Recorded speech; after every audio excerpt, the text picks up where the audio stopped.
Once again, we take you here on Six Rings and Football Things behind enemy lines. And this week, those enemy lines are painted silver and black as the Patriots travel once again out to Las Vegas, where they left a portion of their soul and maybe their dignity last year on December 18th, 2022, the famous backwards lateral game. Jacoby Myers so ashamed of the play that he only had one choice but to join the Raiders this offseason, or at least that's what I tell myself, because we're all still big mad back this way that Bill Belichick cheaped out and didn't sign the undrafted free agent out of North Carolina State who made a nice name for himself. He now belongs to the Raiders.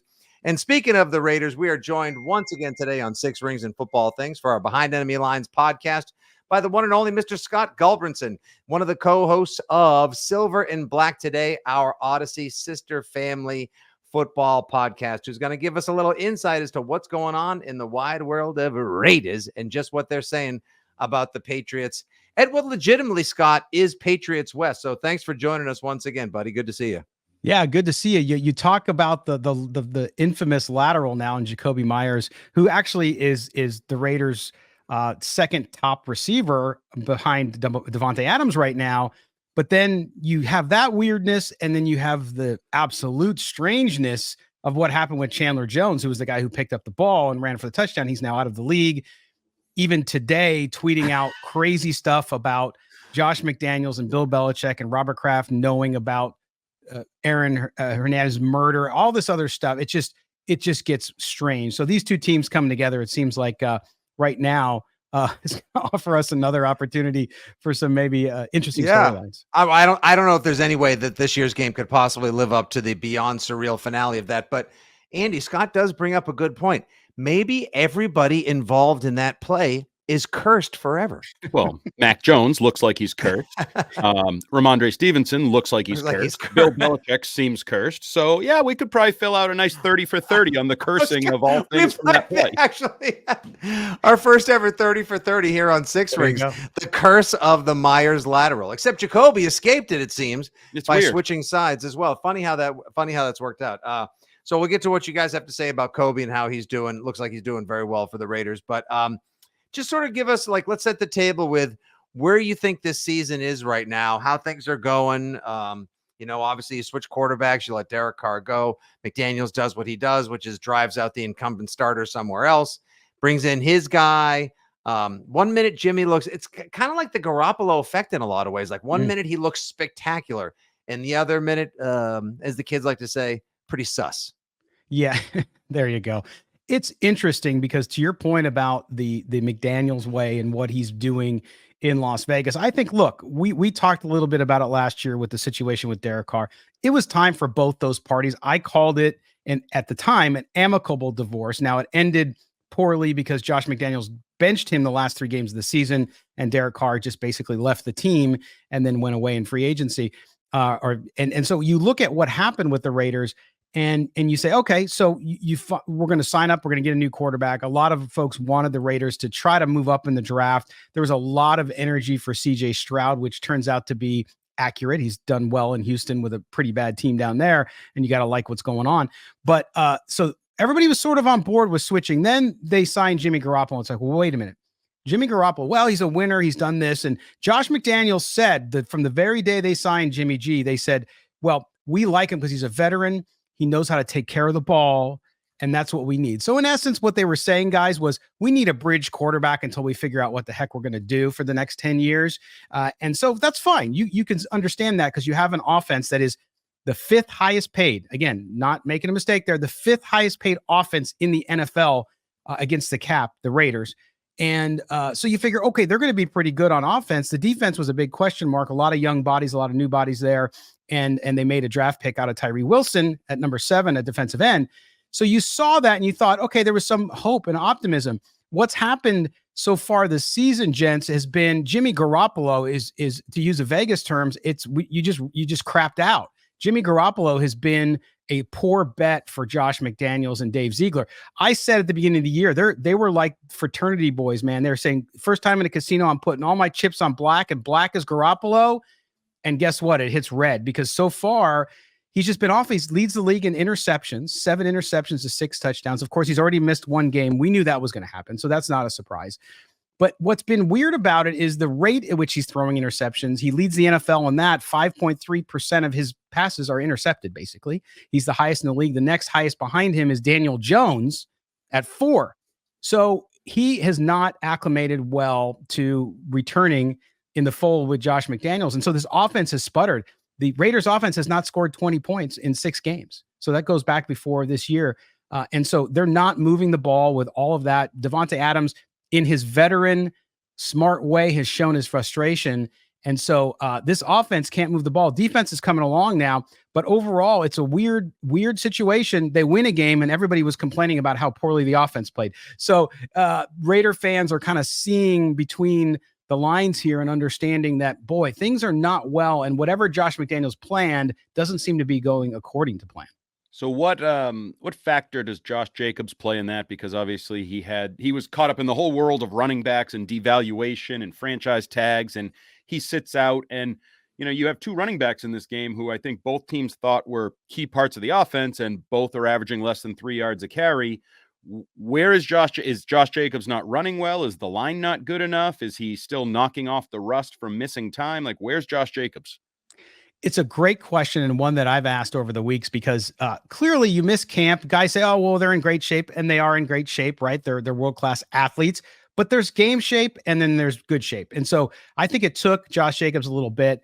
And so I think it's a combination. Everybody wants to blame the offensive line. The Raiders' offensive line has regressed so badly that it's hard to not notice, not only in the passing game, but also in the running game. This is the same line for the most part. They added veteran Greg Van Roten from the Jets at right guard. That's the only change they made. So you think you'd get better, because he was actually very solid in New York. They've actually gotten worse in every facet of the game, including allowing 6 sacks to Khalil Mack 2 weeks ago in 1 game. So they've been able to they've not been able to establish the run. And you guys know from McDaniel's offense when he was running it there, and the same thing the Patriots are going through now with Stevenson, you have to establish that run. You don't have the kind of quarterback like Josh Allen or someone that's going to throw the ball all over the field and go way downfield and bring you back from 17 points. You have to methodically go down and score. And so they're not able to do that. And Josh Jacobs can't get it. I think it's both. I think the offensive line has been terrible. And I think Josh Jacobs, he looks to me just a little bit, maybe a step slower than he was last year.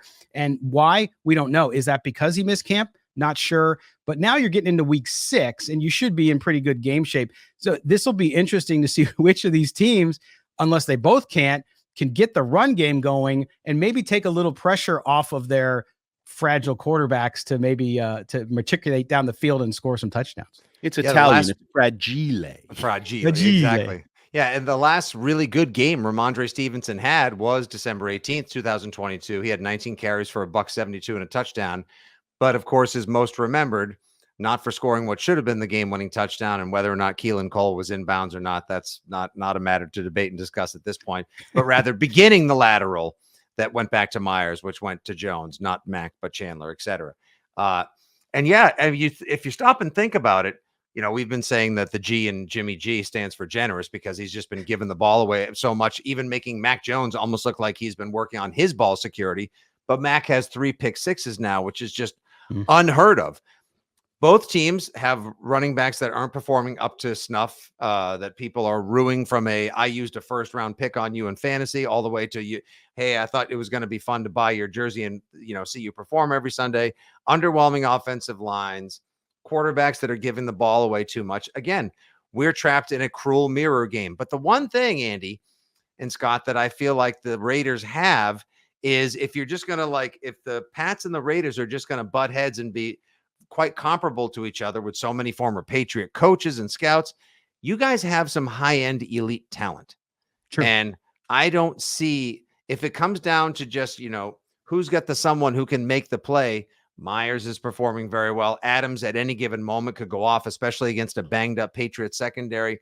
Michael Mayer looks like he's starting to emerge as well. Our tight ends are having trouble getting going. Yeah, I mean, that could be what this comes down to. And if so, that's advantage Raiders. Are you guys waiting for the big Davante Adams breakout game?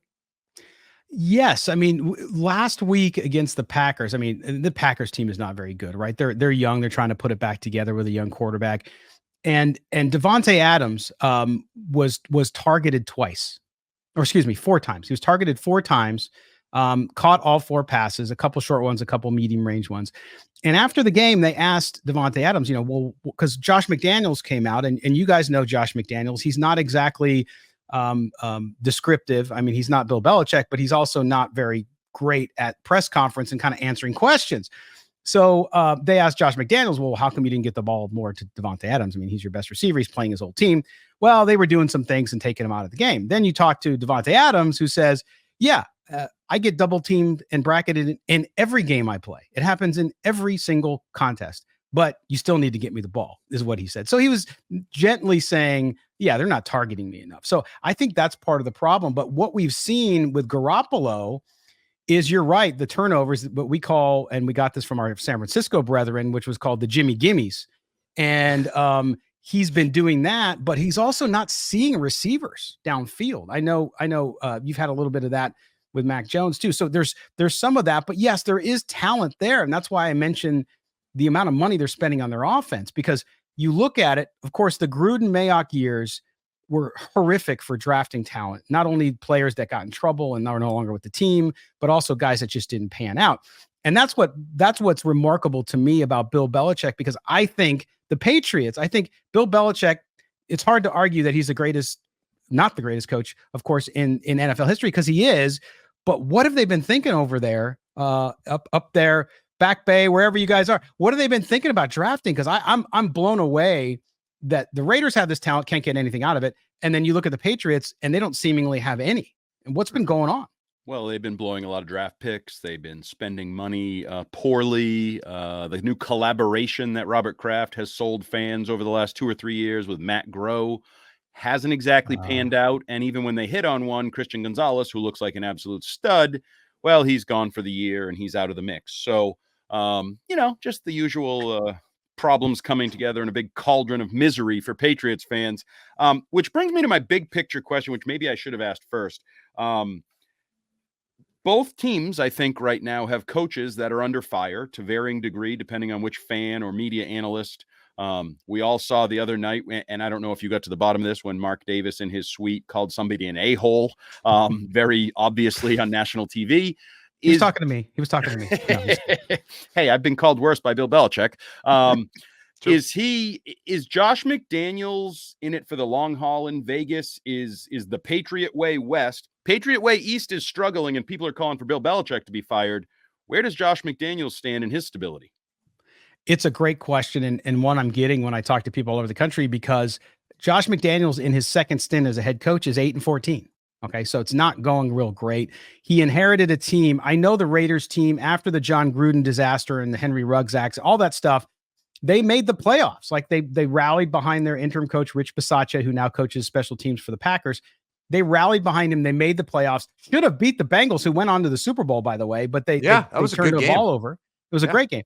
And then he inherits that roster, but like you said, comes in and instantly doesn't care who anybody is, needs to just get his guys in there. Okay, so you see that happen.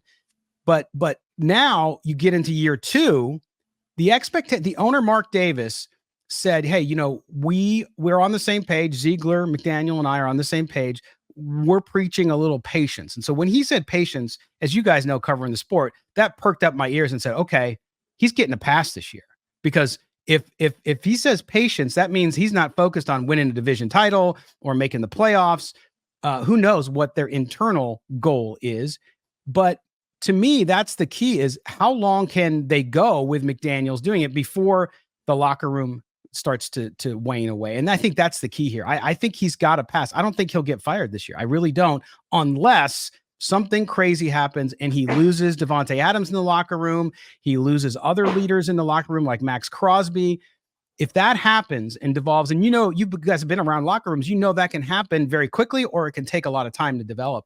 So I think that's the way he gets fired. I don't think he's worried about his job. I think he should be, because of results. The regression we're seeing, usually when you have a team and you're rebuilding, you say, okay, yeah, you're going to take your lumps, but if you can see progress, the only progress we've seen so far has been on the defense, and that's been in the last 2 games, which is a good sign for the Raiders. But offensively, i.e., Josh McDaniels' entire career built on offense, he's supposed to be a guru, right? It's terrible. The Raiders are near the bottom of the league in all offensive categories, and I don't know what the resolution would be, but I would think going into next year, if this year doesn't end well, then he'll definitely be on a very hot seat. And I don't know that it'll be very long before he gets the hook if he can't turn it around. Yeah, Jacoby Myers. Now, we mentioned him earlier. He's been doing great for the Raiders. It's a shame the Patriots let him go. That was one of Mac Jones' favorites. The fans loved him. It was a great, triumphant modern-day NFL success story. Someone who's an undrafted free agent. He's there at the end of Tom Brady's tenure. Then Cam Newton helps him survive the COVID year. Then he flourishes in the offense, and his reward is to be let go or underbid on.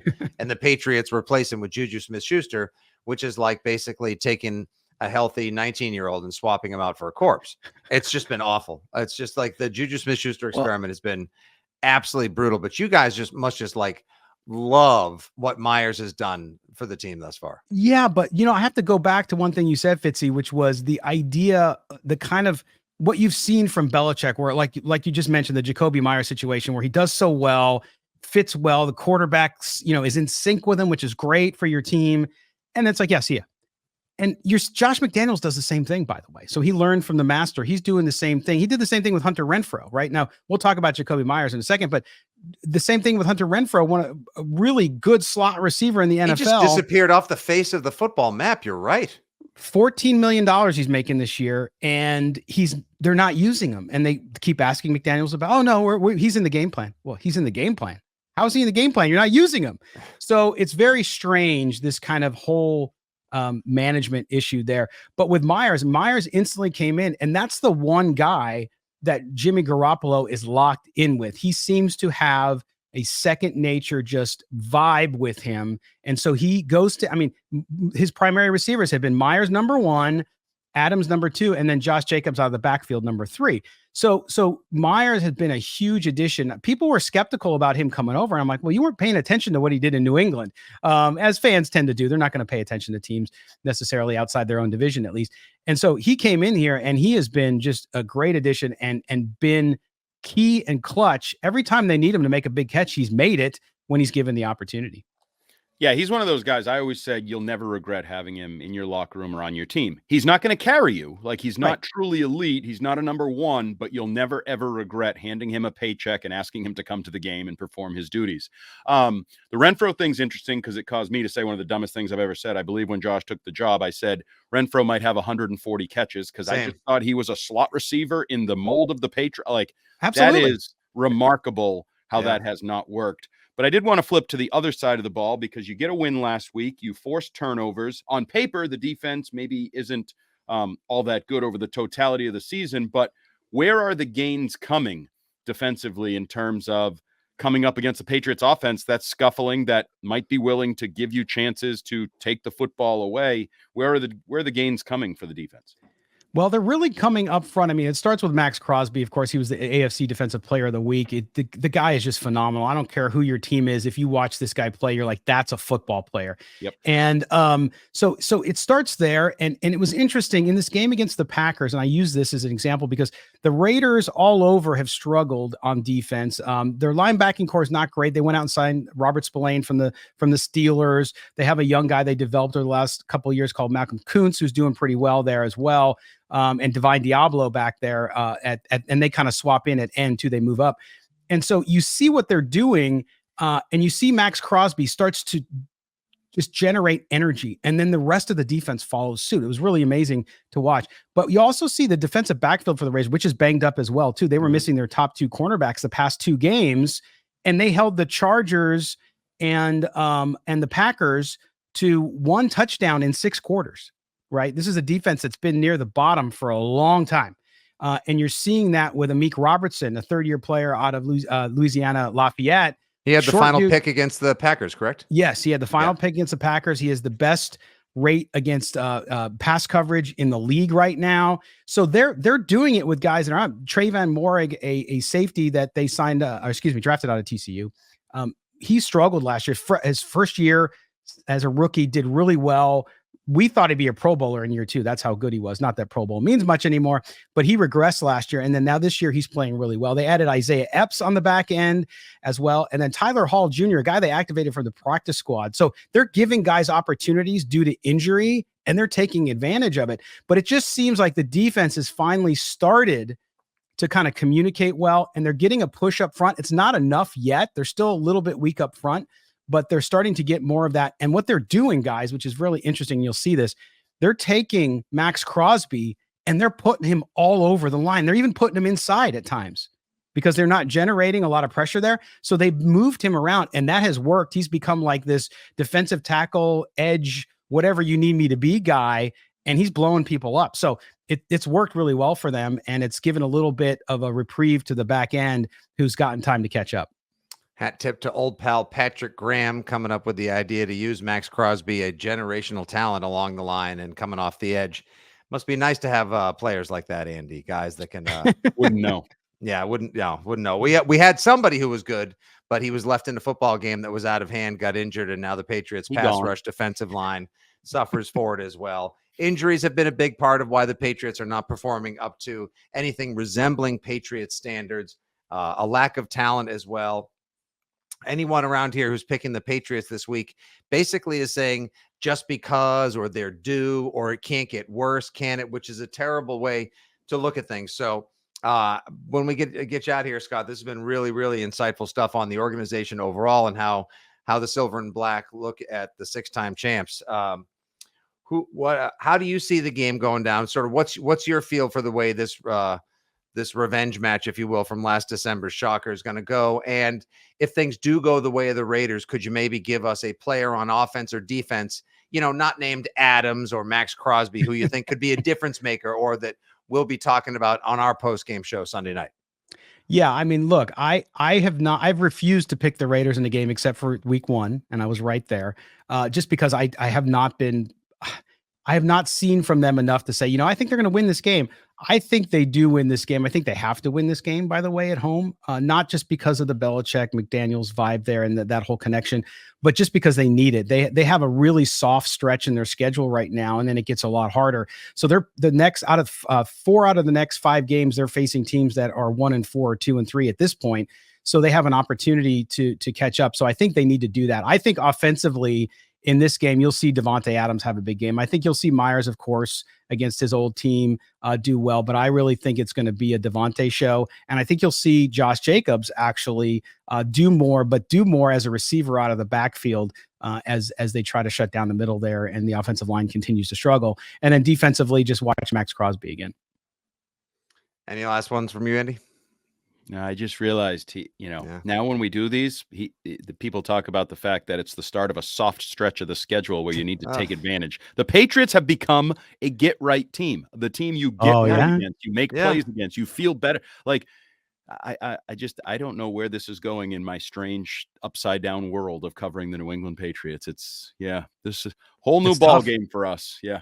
I know. I had a mentor tell me when I was young, and this was more of a day-to-day thing, but I think it's relevant to what you're going through there in New England, which is some days you're the hammer and some days you're the nail, right? And those ebbs and flows, and you've enjoyed so much success there over the years. I know it's going to be tough, but you got the Celtics too, right? So that's what we're doing. Believe me, the Bruins won last night, and the Celtics start soon. We're all in on the Celtics.